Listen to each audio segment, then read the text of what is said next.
Andy, would you like to intervene and talk about your successes with the Conservatives? Not really.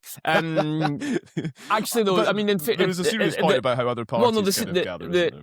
the serious point about it is that actually, if you're a small party, election campaigns are really hard if you're a small party, because although there's an obligation to some degree for broadcasters to cover what you're doing, there's not an obligation to cover it in any detail of any sort. So actually, if you're the governing party or a contender to be the governing party, elections are much easier. You get coverage just because you're doing something. It's not difficult to get people to come and give you attention. It's really difficult to get attention if you're a smaller party. And I obviously was a part of a smaller party, because I'm going back 20 years now when I was doing this on the front line, and it was very much Labour against the SNP, and the Tories were not relevant and not seen as relevant, and so it was much more difficult to scramble around for coverage. And actually what we so the last campaign I was involved in was 2007, and Annabel Goldie was leader at that point. And actually what we ended up doing, because Annabel was not particularly policy heavy, all that adept at talking about policy detail, it was just photo ops. I mean, that's all it was. There wasn't really anything else that we focused on, just completely focused on the strategy of